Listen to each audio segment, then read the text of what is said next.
En lo alto del desierto de Arizona hay dos mundos que coexisten y que dependen el uno del otro para sobrevivir.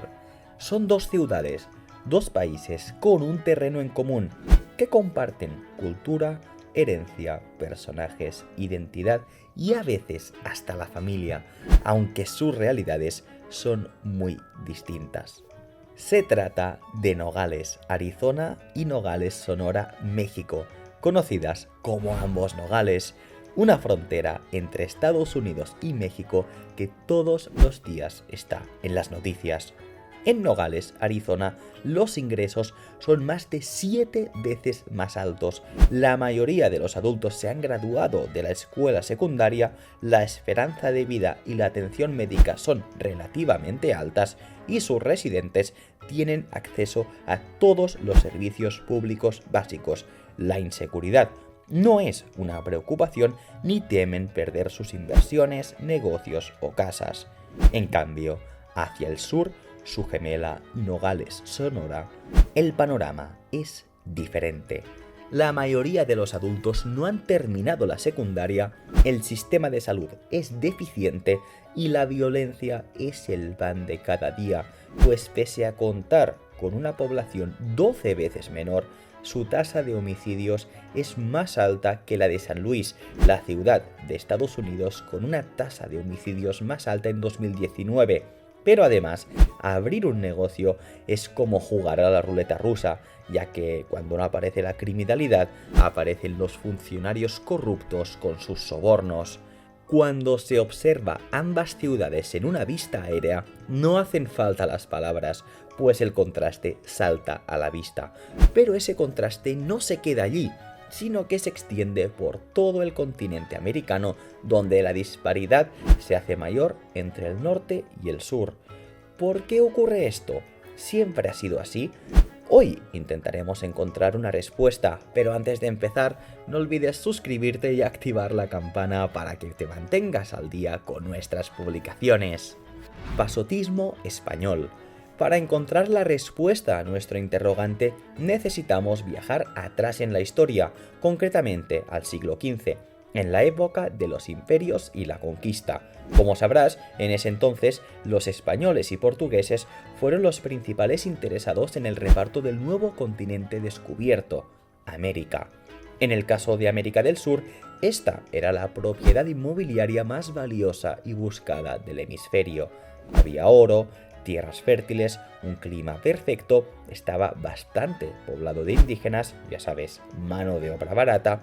Entonces, los españoles, ni cortos ni perezosos, fueron tomando todo el continente, aunque hicieron una breve parada en Florida porque el frío les hacía recordar al frío de sus tierras, pero solo por eso. Así que siguieron su camino hacia el sur, porque había muy poco que les invitara a quedarse en el norte.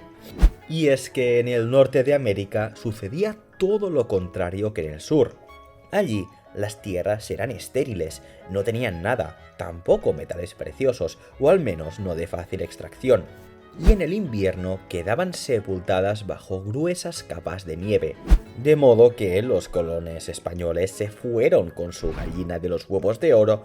Inglaterra, Francia y Países Bajos aprovecharon entonces el pasotismo español en el norte de América y enseguida se lanzaron a explotar y ocupar ese territorio, pero el manejo de las tierras del norte por parte de los ingleses y las del sur por parte de los españoles presentaba un marcado contraste.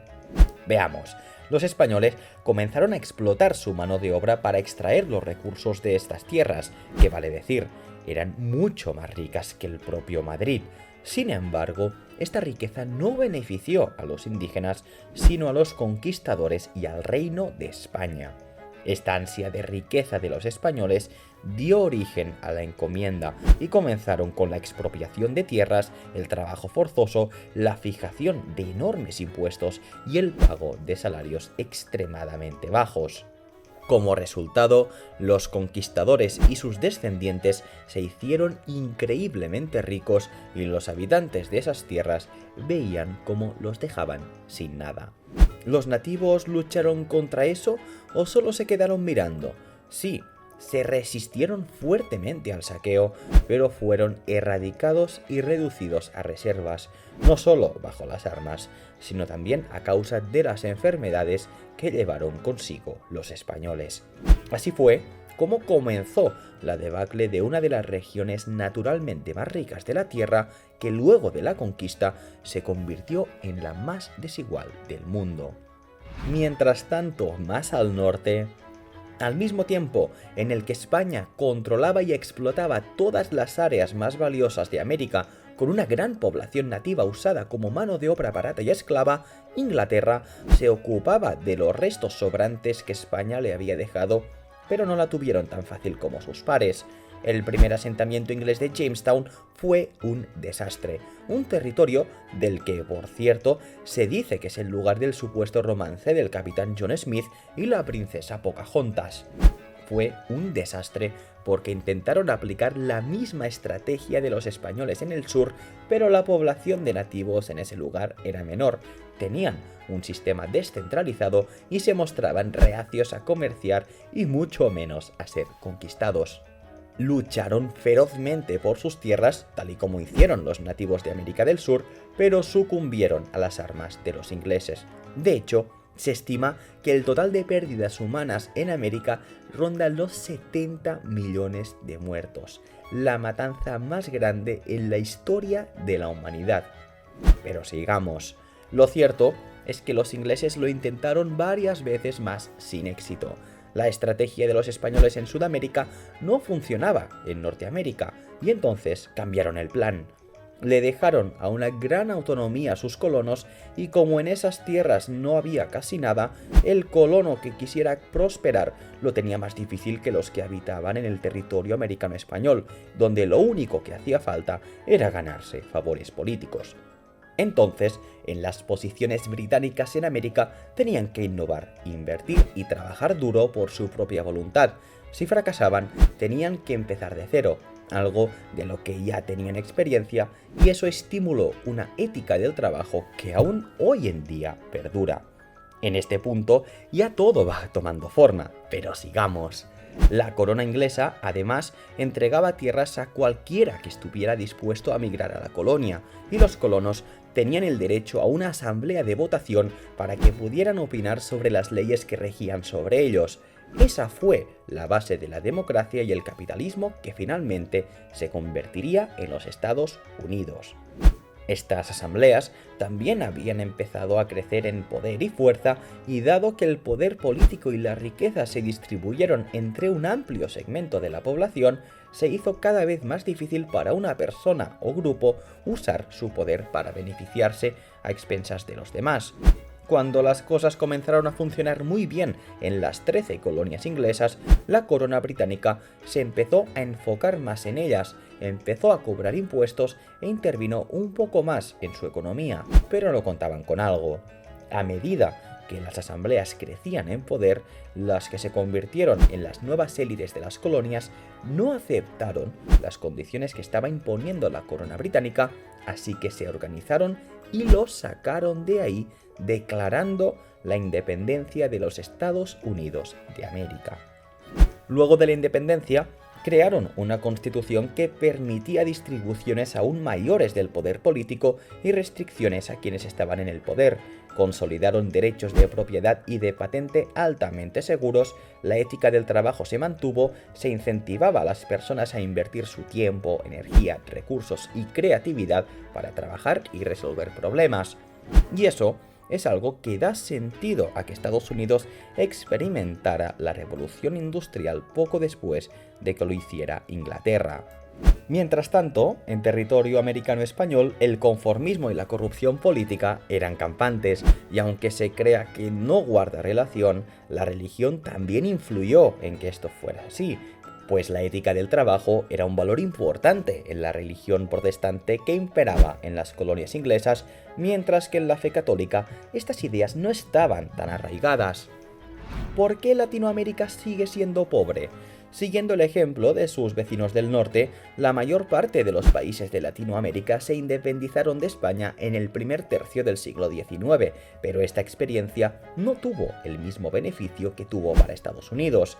Estados Unidos pudo aprovechar la creatividad, la productividad y el trabajo duro de sus ciudadanos porque estaban incentivados para hacerlo, y eso llevó a que este país se convirtiera en el más rico del mundo, incluso por encima del que fuera su colonizador. En pocas palabras, superó a su maestro. En cambio, el contraste con América Latina es demoledor. Antes de su independencia, la población no tenía voz ni participación sobre cómo eran gobernados, no tenían derechos ni libertades como sí las tenían sus contrapartes del norte. Las élites estaban contentas con el dominio español porque se beneficiaban de ello, mientras las poblaciones explotadas no tenían ningún mecanismo para liberarse. Luego de la independencia, las cosas tampoco mejoraron. Mientras las colonias de Estados Unidos se federaron en un país, cada antiguo virreinato del Imperio Español se separó por su cuenta. Comenzaron las disputas territoriales, la inestabilidad política, la corrupción, la desigualdad y la desunión. Estos países dejaron de rendirle cuentas a España, pero las élites privilegiadas mantuvieron el poder sin apenas cambiar nada. Y como su independencia llegó medio siglo después que la de Estados Unidos, la revolución industrial tardó en llegar a esas tierras. Un ejemplo claro de esto es México, que como consecuencia de un gobierno central débil, le fue cercenada la mayor parte de su territorio del norte, cuando Estados Unidos le declaró la guerra. Luego de que América Latina se independizara del Imperio Español, tuvo que cargar con el lastre que la conquista le dejó, la corrupción, pero había surgido un obstáculo más: Estados Unidos. La persistente interferencia estadounidense empezó las rivalidades locales, creando guerras civiles que nunca debieron haber ocurrido, y se fue extendiendo hacia el sur aplicando lo aprendido por su maestro, pero con la diferencia de que lo hacía o hace en unas regiones sometidas por la corrupción implantada por su conquistador. Muchas oportunidades de desarrollo se perdieron y se siguen perdiendo como consecuencia de ello. Estados Unidos se hizo rico y luego comenzó a alimentarse de las riquezas de América Latina, robándole a esa región la oportunidad de tener éxito. ¿Qué hubiera pasado si a Latinoamérica la hubiesen conquistado los ingleses? ¿Serían hoy una potencia? Habrá que preguntarle a los nigerianos y a los kenianos, a ver qué opinan. ¿Y si ni los ingleses ni los españoles hubiesen conquistado Latinoamérica? Habría que preguntarle a los pueblos originarios de la región, muchos de los cuales dejaron evidencias arqueológicas de una civilización que no tenía parangón en Europa. ¿Cuál es tu opinión al respecto? Déjala en la cajita de los comentarios, dale like si te ha gustado el vídeo, suscríbete y dale a la campana ahora para que no te pierdas ninguna de nuestras publicaciones. ¡Hasta la próxima!